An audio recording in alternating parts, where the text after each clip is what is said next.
চলুন আমাদের ঘটনার দিকে চলে যাই। আসসালামু আলাইকুম ভাইয়া, আপনি কেমন আছেন? আশা করি ভালো আছেন। কালো জাদু নিয়ে আপনার ঘটনা শোনার পর আমি ভেবেছি আমিও আপনার সাথে একটি ঘটনা শেয়ার করব, যা আমার কাজিনের সাথে ঘটেছিল। যদি আপনার ভালো লাগে তাহলে অবশ্যই আপনার চ্যানেলে শেয়ার করবেন। এটি একদম সত্য ঘটনা এবং এর ঘটনা 16 বছর হয়ে গেছে, কিন্তু আজও আমরা এই কষ্ট আর এই যন্ত্রণার মধ্য দিয়ে যাচ্ছি। এক এমন জাদু আমাদের পরিবারে নেমে এসেছিল, যা আমি এখন আপনাকে বলতে যাচ্ছি। এই ঘটনাটি একেবারে শুরু থেকে বলবো, যাতে আপনি আমাদের পরিস্থিতি বুঝতে পারেন। যে ঘরে আমি জন্মেছি সেখানে আমার কাজিন, আমার ভাই বোন সবাই আমার চেয়ে 10 থেকে 12 বছর বা 16 বছর বড় ছিল। তাই বুঝতেই পারেন এত বছর পর একটি মেয়ে জন্মালে যে কতটা আদরের হয়। 1 বছর পর আমার খালার ছেলে 7 ভাই জন্মায়, আর তার 1 বছর পর আমার ছোট ভাই। আমরা 3 জন আজও পরিবারের সবার কাছ থেকে অনেক আদর পাই, আলহামদুলিল্লাহ। আমাদের নানা বাড়িতে আসা যাওয়া খুব বেশি ছিল। আমার মা বাবা 2 জনই কাজিন, আর আমাদের দাদা বাড়িতেও যাতায়াত অনেক বেশি ছিল। মাশাআল্লাহ, আমাদের একটি সুন্দর সুখী পরিবার ছিল। ধীরে ধীরে বড় হওয়ার সাথে সাথে আমরা সবাই অনেক ভালোবাসা পেয়েছি, অনেক আদর পেয়েছি। কিন্তু ম্যাট্রিকে ওঠার পর হঠাৎ যেন আমার কাজিনের মাথায় কি যেন আসলো। তার পড়াশোনায় মনই বসছিল না। সে বলল আমি বিয়ে করব। তার বাবা গাড়ির ব্যবসা করতেন, যা আলহামদুলিল্লাহ খুব ভালোই চলছিল। তার 2 বড় ভাই ও 1 বড় বোন ছিল। 2 বড় ভাইয়ের বিয়ে হয়ে গিয়েছিল, তাই সেও জেদ ধরে বসলো। আমার খালু ও খালার কোনো আপত্তি ছিল না। তারা বললেন, এ তো ব্যবসাতেই আমাদের সঙ্গে আছে, তাহলে এর বিয়ে দিয়ে দেই। তার জন্য অনেক প্রস্তাব দেখা হলো, কিন্তু দুর্ভাগ্যবশত আমার খালার এক মেয়েকে ভালো লেগে গেল। কারণ প্রতিটি প্রস্তাবে হয় আমার খালার আপত্তি থাকতো, নয়তো মেয়ে পক্ষের, বা কখনো আমার খালুই না করে দিতেন।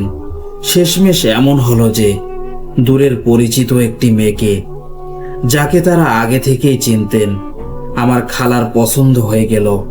কথা এগোলো, সম্পর্ক ঠিক হলো এবং আমরা খবর পেলাম যে তারা রাজি হয়ে গেছেন। তারা খুব খুশি ছিলেন, কিন্তু আমরা কাজিনরা খুশি ছিলাম না।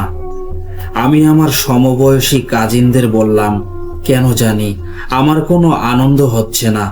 কারণ আমি মেয়েটিকে ছোটবেলা থেকেই চিনতাম। সে খুব কান্নাকাটি করে, একগুঁয়ে, আত্মকেন্দ্রিক ও জেদি স্বভাবের। আমার অন্য কাজিনেরা আমার কথায় সায় দিল আর বলল, আমরা শুধু আমাদের কাজিনের জন্য খুশি, কিন্তু ওই মেয়েকে নিয়ে আমাদের মনে কোনো আনন্দ নেই। যাই হোক, আমরা এসব নিয়ে খালার সঙ্গে কথা বললাম। খালা বললেন, এখন তো ও বড় হয়ে গেছে, বুঝদার হয়ে গেছে, আর এমন কিছু নেই। এখন তো পর্দা করে, নামাজ পড়ে। এমন সব কথা বলে তারা আমাদের নিশ্চিন্ত করে ফেললেন। আমাদের পরিবার খুব বেশি কড়া ছিল না যে বউয়ের উপর কঠোরতা করবে। যাই হোক, সম্পর্ক হলো, বিয়ে হয়ে গেল। কিন্তু বিয়ের সময়ও মেয়েটির আচরণ খুব একটা ভালো ছিল না। ধীরে ধীরে ঝগড়া শুরু হলো। আমার কাজিন ছিল খুব আল্লাহভীরু মানুষ, কখনো কাউকে কষ্ট দিত না। সে কারো ক্ষতি করত না, কারোর সাথে ঝগড়াও করত না। মন ছিল খুব পরিষ্কার, ভালোবাসার মানুষ, আর খুবই সোজা সাপটা এক ছেলে ছিল। আমরা প্রায় তার এই সরলতা দেখে হাসতাম। কিন্তু বিয়ের পর সে কেন যেন স্ত্রীর উপর হাত তুলতে শুরু করলো, এটা আমরা কোনোদিনই বুঝতে পারিনি। শুরুর দিকে সবাই তাকে বুঝিয়েছিল। কিছুদিন পর আমরা জানতে পারলাম যে মেয়েটি নাকি তার কোনো শিক্ষককে ভালোবাসতো। এই কথাটাকেও আমরা খুব গুরুত্ব দেইনি। ভেবেছিলাম এটা শৈশবের বোকামি ছিল, কেটে গেছে। 1 বছর পর আল্লাহ তাদের একটি পুত্র সন্তান দিলেন, যে আমাদের চোখের মণি। আমরা সবাই খুব খুশি হলাম। সেও খুব খুশি ছিল, কিন্তু তার স্ত্রী খুশি ছিল না। সে কোনোভাবেই সংসার টিকিয়ে রাখতে চাইছিল না। একদিন সে তার স্ত্রীর সাথে ঝগড়া করে হাত তোলে। আমার খালা খালু ছুটে আসেন এবং ছেলেকে মেয়ের উপর হাত তোলার জন্য মারেন। বলেন, এই মেয়ের উপর জুলুম করছো কেন? এটা গুনাহ, তোমার কি হয়েছে? কিন্তু সে শুধু বলতো, আপনারা জানেন না ও কি করছে। কিছুই স্পষ্ট করে বলতো না। সব সময় স্ত্রীর মান সম্মান রাখতো।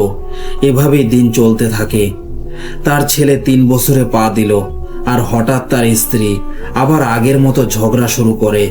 একদিন সে বাড়ি ছেড়ে চলে যায়, বলে এইবার সে তালাক নেবে। সে সিদ্ধান্তে অটল ছিল। ছোট্ট ছেলে মায়ের পায়ে জড়িয়ে ধরেছিল, কিন্তু সে এক ঝটকায় সরিয়ে দিয়ে বলেছিল, আমি কি তাকে আমার বাবার বাড়ি থেকে এনেছি? তোমার সন্তান তুমিই সামলাও। এ কথা বলে সে চলে গেল। অনেক চেষ্টা করা হলো, অনেক বোঝানো হলো, কিন্তু কোনো রাজি হলো না। শেষমেশ সে তালাক নিয়ে নিল। আমার কাজিনের হৃদয়ে যেন বজ্রপাত হলো। ঠিক সেই সময় তাদের উমরাহর টিকিট হয়েছিল। তারা বাচ্চাটিকে তার বাবার হাতে দিয়ে গেল। এটাও তো তোমার সন্তান, তোমাকে ছাড়া থাকতে পারবে না। তারপর তারা উমরাহিতে চলে গেল এবং বলে গেল, ফিরে এসে আমি মা আর ছোট বোনের সাথে কথা বলবো। আমার খালা বলতেন, সেই দিনগুলোতে সে খুব একটা কথা বলতো না, যেন চুপ হয়ে গিয়েছিল। আমরা ভেবেছিলাম বাড়ি ভেঙে গেছে বলে কষ্ট পাচ্ছে। উমরাতে গিয়ে যারা হুইল চেয়ারে বসেছিল এবং নিজেরা তাওয়াফ করতে পারতো না, তাদের তাওয়াফ করিয়ে দিত। ধীরে ধীরে তার স্বাস্থ্যের অবনতি হতে শুরু করলো। সেখান থেকে ফিরে এসে সে বলল, আমি যাই খাচ্ছি সেটা সরাসরি পেটে চলে যাচ্ছে, আর আমার পেট ফুলে যাচ্ছে। আমরা হেসে উঠলাম, কারণ সে ছিল সরল আর এরকম কথা বলতো যা আমাদের বুঝে উঠতে কষ্ট হতো। আমরা ভেবেছিলাম সরল মানুষ বলে এসব বলছে, কিন্তু জানতাম না এরই মধ্যে তার উপর প্রভাব পড়ে গেছে, আর সেটাই কাজ করছে। স্ত্রী তালাক নিয়ে চলে যাওয়ার পর থেকেই সে অসুস্থ হয়ে পড়ল। হঠাৎ করে একদিন তাকে ডাক্তার দেখাতে নিয়ে যাওয়া হলো। ডাক্তার বললেন তাকে করাচিতে নিয়ে যেতে হবে। করাচি নিয়ে গিয়ে তার চিকিৎসা করানো হলো। ডাক্তার তার পেটে অস্ত্রোপচার করলেন, পুরো পেট পরিষ্কার করলেন, সেলাই দিয়ে তাকে বাড়ি পাঠিয়ে দিলেন। আমার খালা বলেন, অপারেশনের আগেই রাত 8টার দিকে তার পেটে তীব্র ব্যথা শুরু হয়েছিল, আর রাত 2টা পর্যন্ত ডাক্তাররা তার সাথে ছিলেন। রাত 2টার সময় খালা তাকে দেখতে গেলে বলেন, এই যে আমার ছেলেই মনে হচ্ছে না, এতটাই দুর্বল হয়ে গেছে যে চেহারাই বদলে গেছে।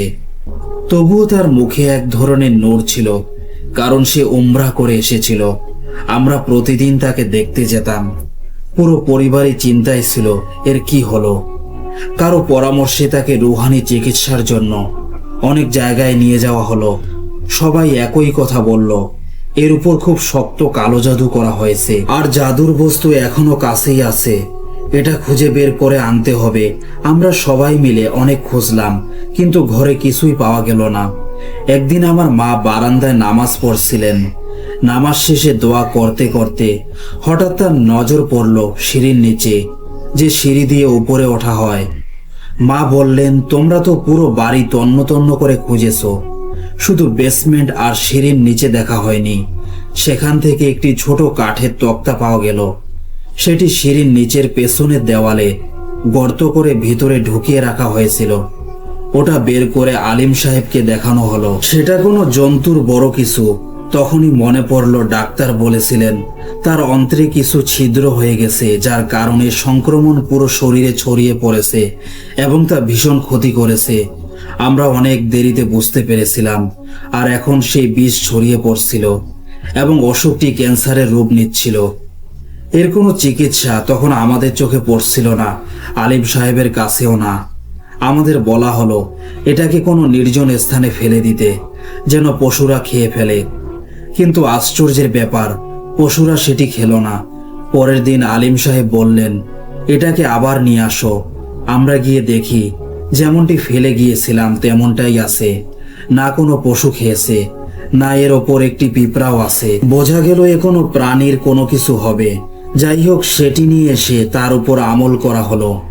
আলিম সাহেব বললেন, এখনো এই বাড়িতে কিছু আছে যা এর খুব কাছে রয়েছে, সেটাও খুঁজে বের করে আনো। আবার খোঁজ শুরু করা হলো। বেসমেন্টে কিছু পুরনো জিনিসপত্র রাখা ছিল। সেখানে খুঁজে পাওয়া গেল তার পুরনো কাপড়, যা সে ব্যায়াম করার সময় পরতো। তার স্ত্রীর মতে সে এগুলো ধুয়ে চেয়ারের উপর রেখেছিল। তারপরে সেগুলো উধাও হয়ে যায়। যখন সে জিজ্ঞেস করত কোথায় গেল কাপড়গুলো, সে বলতো হয়তো দরজা খোলা ছিল, কোনো ভিখারি নিয়ে গেছে। সেই শার্টগুলোর অনেক জায়গায় সে তার কাপড় কেটে নিয়ে গিয়েছিল। সেগুলো তো পাওয়া গেল, কিন্তু সেই মূল জিনিসটি কিছুতেই পাওয়া যাচ্ছিল না। সময় এগিয়ে যাচ্ছিল আর তার কষ্ট বেড়েই চলছিল। আমার 6 ফুট 3 ইঞ্চি লম্বা একসময় বডি বিল্ডার ছিল যে, সে এখন হাড়ের কাঠামোতে পরিণত হচ্ছিল। তার যন্ত্রণা কোনোভাবেই কম ছিল না।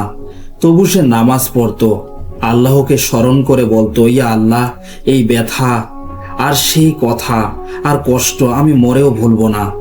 আমরা অনেক দোয়া করেছি, তাকে জায়গায় জায়গায় দেখিয়েছি, সে স্বপ্নেও দেখেছে। একজন বয়োজ্যেষ্ঠ ব্যক্তি তাকে বলছেন, সব ঠিক হয়ে যাবে, কিন্তু এর প্রভাব শেষ হবে না, কারণ কেউ ক্রমাগত তোমার উপর আঘাত করছে। সে চাইছিল না যে তুমি সুস্থ হও। তার সাবেক স্ত্রীর কাছ থেকেও খবর আসতো। সে বলতো, আমি বিয়ে করব আর তোমার বাড়ির সামনে দিয়ে বরযাত্রী নিয়ে যাব। কিন্তু ভাইয়া, তারও স্বপ্ন পূরণ হলো না। যাকে সে ভালোবাসতো সেই তাকে ছেড়ে বলল যে নিজের সন্তানেরও হতে পারেনি, সে আমার কিভাবে হবে। আল্লাহ যেন তাকে দেখিয়ে দিলেন, আমরা যে মানুষটিকে এত ভালোবাসতাম সে মৃত্যু শয্যায় পড়ে আছে, আর আমরা দোয়া ছাড়া কিছুই করতে পারতেছি না। আমার খালার চোখের পানি তার ছেলের জন্য। আমাদের অবস্থা এমন ছিল যেন দুনিয়ার শেষ এসে গেছে। আমরা বুঝতে পারছিলাম না কোন দরজায় গিয়ে আল্লাহর কাছে চাইবো, কিভাবে চাইবো। যা যা দোয়া, যা যা নামাজে পড়া হয় সবই পড়তাম। যাদের দিয়ে চিকিৎসা করাচ্ছিলাম তারাও কিছু করতে পারছিল না। এমন কঠিন জাদু তাকে খাওয়ানো হয়েছিল। ডাক্তারদের একজন তো আমাদের বললেন তাকে ধীরে ধীরে বিষ দেওয়া হয়েছে, যা খুব অল্প পরিমাণে কিন্তু নিয়মিত দেওয়া হয়েছে। এর ফলে ধীরে ধীরে সেই বিষ তার পুরো শরীরে ছড়িয়ে পড়েছে, এমনকি তার বড় অন্ত্রেও ছিদ্র হয়ে গেছে, যা আমরা বুঝতেই পারিনি। যাই হোক ভাইয়া, এইভাবে করতে করতে অনেক মাস কেটে গেল, কিন্তু আমার কাজিনের শারীরিক অবস্থার একটুও ভালো হলো না।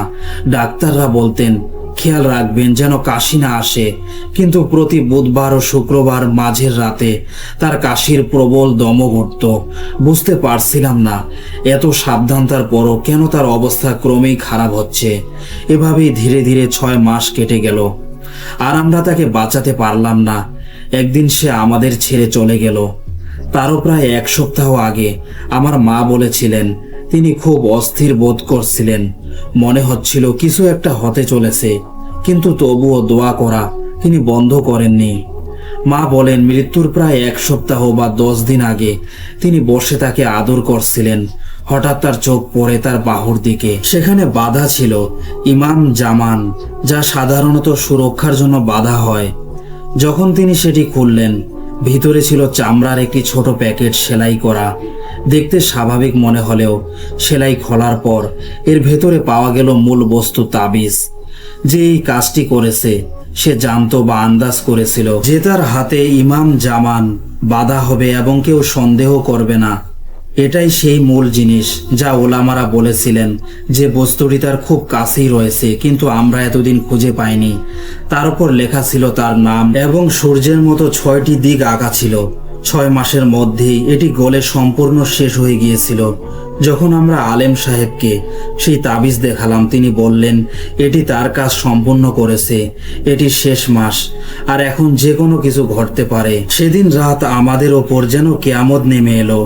আজও আমি তার হাসি মাখা মুখ ভুলতে পারিনি। আল্লাহ এমন জাদু করতে যারা পারে তাদের ধ্বংস করুক। যারা আমাদের থেকে আমাদের প্রিয়জনকে ছিনিয়ে নিয়ে যায় এবং আমাদের কিছু বুঝতেই দেয় না। জীবন নেওয়া কত বড় পাপ, আর মানুষ শয়তানের মতো হয়ে যায় পাপ করার জন্য। পাপ করে আর আজ থেকে প্রায় 16 বছর কেটে গেছে, কিন্তু আমরা সেই যন্ত্রণা আর সেই দৃশ্য আজও ভুলতে পারিনি। এটাই ছিল আমার ঘটনা। যদি আপনার ভালো লাগে অবশ্যই আপনার চ্যানেলে শেয়ার করবেন। আমার কাজিনের জন্য আল্লাহ যেন তার মর্যাদা উঁচু করে তিনি জান্নাতুল ফেরদৌস সেরা স্থান দান করুন।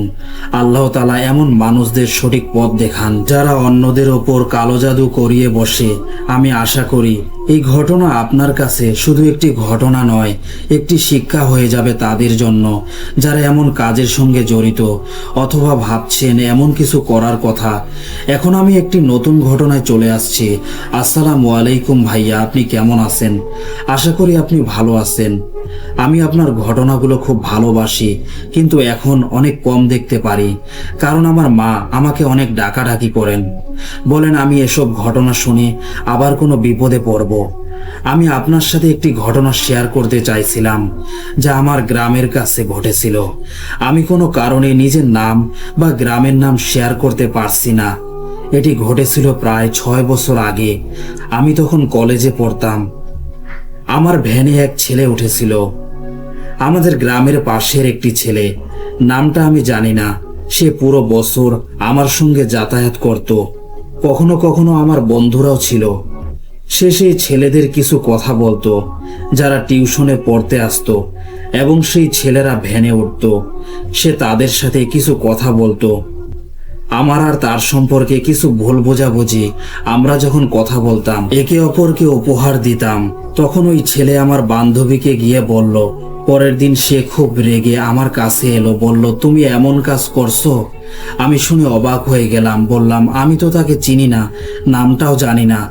এইভাবেই আমার এবং তার সম্পর্কে ভুল বোঝাবুঝি শুরু হলো। যে কথাগুলো ছিল আসলে ওই ছেলেদের মধ্যে সীমাবদ্ধ। তারপর আমি খেয়াল করতে শুরু করলাম, সে আমাকে অনুসরণ করত, আমার পিছু নিত। হয়তো আগে থেকেই সে আমার অনুসরণ করত, আমি তা লক্ষ্য করিনি। এইসব ঘটনা আমি আমার মাকে বললাম। আমার মা বাবার সাথে কথা বললেন। আমার বাবা বললেন যদি তার পক্ষ থেকে কোনো সমস্যা না হয় তাহলে কেউ কিছু করতে পারবে না, সব ঠিক হয়ে যাবে। আর সত্যিই কিছুদিনের মধ্যে ওই কথাগুলো ছড়িয়ে পড়ল এবং শেষ হয়ে গেল। আমার পক্ষে তো এমন কোনো কাজ হয়নি। কিছু মাস পর প্রথম বর্ষের পরীক্ষার আগে আমি খুবই অসুস্থ হতে শুরু করলাম। অবসন্নতা, হাড়ে প্রচণ্ড ব্যথা, কাঁধে সব সময় চাপ অনুভূত হতো। পড়াশোনা করাও সম্ভব হচ্ছিল না। আমি সব সময় ভালো ছাত্র ছিলাম, সাধারণত এ গ্রেড পেতাম, কিন্তু ওই সময় পরীক্ষায় আমার নম্বর খুব কম আসতো। তারপর দ্বিতীয় বর্ষ শুরু হলো, কিন্তু অবস্থা আগের মতোই ছিল।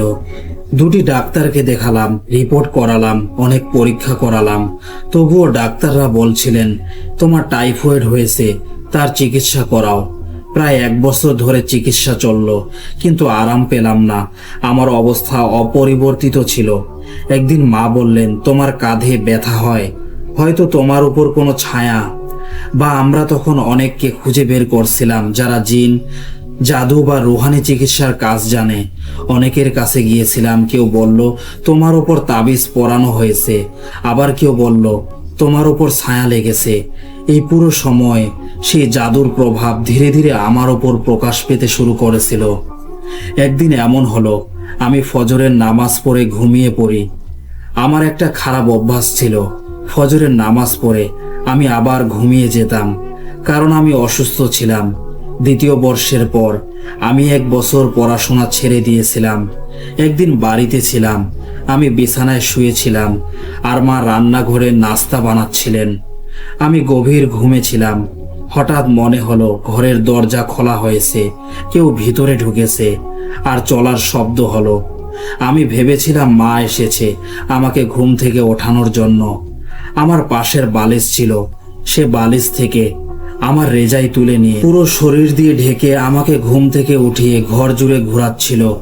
আমি প্রথমে ডান পাশে শুয়েছিলাম, তারপর বালিশ সহ শরীর ঘুরিয়ে বাম পাশে ফেলে দিয়েছিল।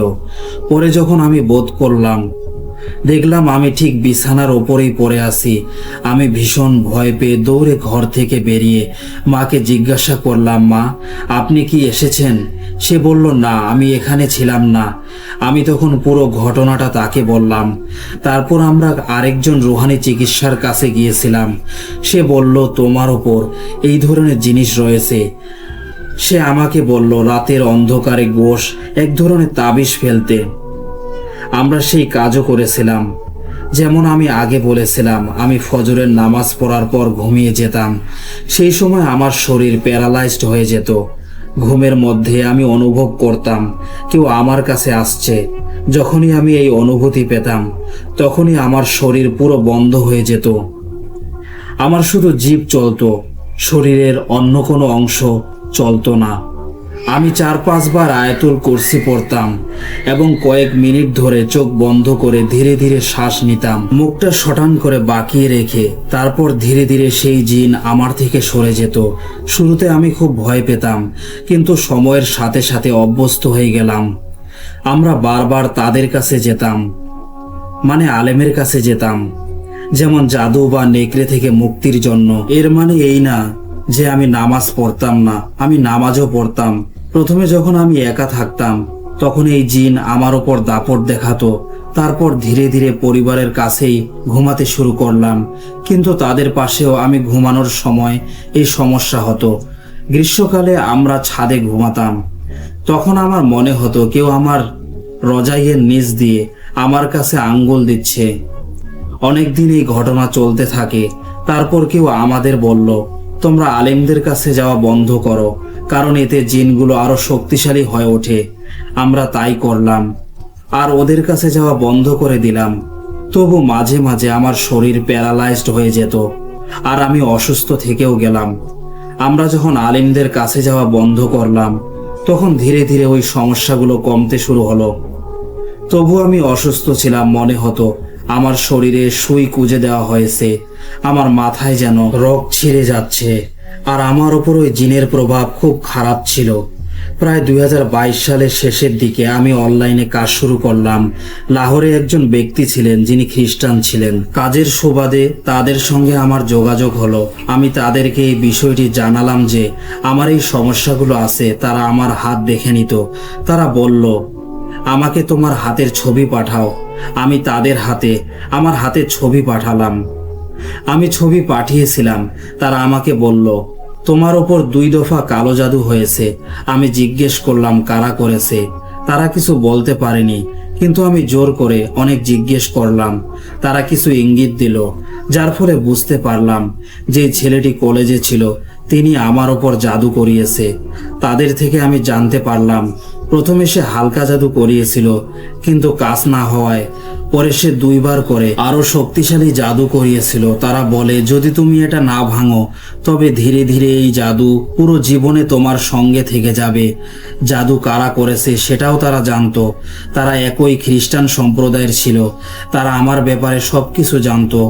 এরপর তারা আমার ওপর জাদু ভাঙার কাজ করলো। বলল, তুমি কালো ছাগলের সিংহাসন গ্রহণ করো। হয়রান হয়ে রাত 12টায় নির্দিষ্ট স্থানে গিয়ে তা ফেলো। তারপর তোমার মাথার সাদা চুল নাও। রাত 12টায় ওই চুল মোমবাতির উপর জ্বালাতে হবে। আর আমি তাদের নির্দেশ অনুযায়ী কাজ করলাম। তা করার পর আমি অনেকটা সুস্থ হয়ে গেলাম। তারা বলেছিল আমার মাথার চুলেও জাদু করা হয়েছে, তারপর সেটা কোথাও মাটির নিচে চাপা হয়েছে। আমি আপনাকে আরো একটা কথা বলি, তারা আমার মায়ের হাতের ছবিও চেয়েছিল। এটা অনেক সময় সম্পর্কের মাঝে বিচ্ছেদ দেখানোর জন্য করা হয়। আমার মা এবং বাবা একই কাজিন ছিল। তাদের এক আন্টি ছিল, সে আমার মায়ের জন্য বউ চাইছিল তার ছেলের জন্য। আর আমার বাবা আমার বোনের জন্য বউ চাইছিল, কিন্তু তাদের মধ্যে ঝগড়া শুরু হয়ে গিয়েছিল। তারপর আমার বাবা জাদু করিয়ে বসেছিল আমার মায়ের ওপর। আমার মা প্রথমবার এটা আশা করেছিলেন এটা কাজ হবে, কিন্তু তারপর 9 বছর কোনো সন্তান হয়নি। তারপর আমি জন্মগ্রহণ করি। আমি দাদা দাদি মা বাবার মধ্যে বড়।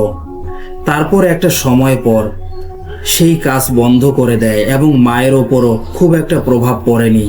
আর আমার সবচেয়ে ছোট ভাইয়ের কথা বলবো, যে জন্মের পর থেকে অনেক অসুস্থ থাকে। আমার ডান হাতের অংশে সবসময় ব্যথা থাকে। আমার মায়ের হাত একটু বাঁকা হয়ে গেছে এবং হাড় বেরিয়ে এসেছে। এই কারণে আমরা অনেক হাড়ের বিশেষজ্ঞ ডাক্তারের কাছে নিয়ে গিয়েছিলাম চিকিৎসার জন্য, কিন্তু আরাম মেলেনি। তার ওপর কোনো জিন বা অশরীরী কিছু প্রকাশ পায়নি, কারণ সে কোনো আমিরের আমিরের কাছে যাইনি। আমি আপনাদের বলতে চাই, যদি জীবনে কখনো এমন কিছু হয়, আল্লাহ যেন কাউকে এমন কষ্ট না দেয়, তবে আমিরদের কাছে কখনো যেও না। কারণ যখন আমরা তাদের কাছে যাই, তখন এই জিনগুলো আরো শক্তিশালী হয়ে ওঠে এবং আমাদের ক্ষতি করে। তারা বলেছিল, যখন আমার ভাই জন্ম নেবার কথা ছিল, তখন মা আমার সেই আত্মীয়দের বাড়িতে গিয়েছিলেন। তারা তার জুসে কিছু মিশিয়ে দিয়েছিল। এর প্রভাব পড়ে আমার ছোট ভাই ও মায়ের ওপর। আমার ভাই এখন ঠিকমতো কথা বলতে পারে না। সে এখন 13 বছর বয়সী। তার মৃগী রোগের দৌড়াও হয়। সে খুব রেগে যায়, জিনিসগুলো ছুঁড়ে ফেলে, আর কথা বলতে পারে না ঠিক মতো। এখন আমরা তার চিকিৎসা করাচ্ছি, কখনো ফল পাচ্ছি, কখনো পাচ্ছি না। তারা বলেছিল আমরা তার জাদু ভাঙার চেষ্টা করব, কিন্তু সেটা অনেক পুরনো জাদু, সুতরাং এটা ভাঙা একটু কঠিন। তারা জানিয়েছে যদি তোমাদের পরিবারের কেউ আমল করবে, তাহলে এই জিনগুলো তাকে অনেক ক্ষতি করবে, আর তাই আমি তোমাদের পক্ষ থেকে আমল করব। তারা বলল 20 দিন তোমাদের সাথে যোগাযোগ করব না এবং আমল করব। তাদের বলা ছিল, এটা ছিল একটা হালকা আলোর মতো। সে রাত 2টা থেকে 4টা পর্যন্ত বসে কিছু পড়াশোনা করছিল কাজটি করার জন্য। 20 দিন পর যখন আমি তার সঙ্গে কথা বললাম, সে আমাকে জানালো যে এই আমল করার সময় আমার মায়ের স্বাস্থ্যের অবস্থা বেশ খারাপ হয়েছিল। আমি এটা আমার মাকে বলিনি, কারণ সে আমাকে নিষেধ করেছিল যদি আমি বলে দেই তবে সেই জিনগুলো মায়ের ওপর জোর করে আক্রমণ করবে। রাত 2:30 সময় ছিল। আমি গভীর ঘুমেছিলাম। হঠাৎ মনে হলো কেউ আমাকে জাগিয়ে বসিয়ে দিল। আমার চোখে ঘুম নেই। সম্ভবত ওই জিনের কিছু চাপ আমার ওপরও পড়েছিল, কিন্তু আমি 20 দিন কোনো যোগাযোগ করিনি। তারপর সে আমাকে জানালো, যখন সে আমল করছিল, অনেক ভয়ঙ্কর ও দুঃস্বপ্নের জিনেরা আমার চারপাশে ঘুরছিল। কেউ শরীর ছাড়া মাথা ছিল, কেউ মাথা ছাড়া দেহ ছিল। তারা রক্তে ভিজেছিল। আমার চোখের কাছে এসে আমাকে আটকে দেওয়ার চেষ্টা করছিল।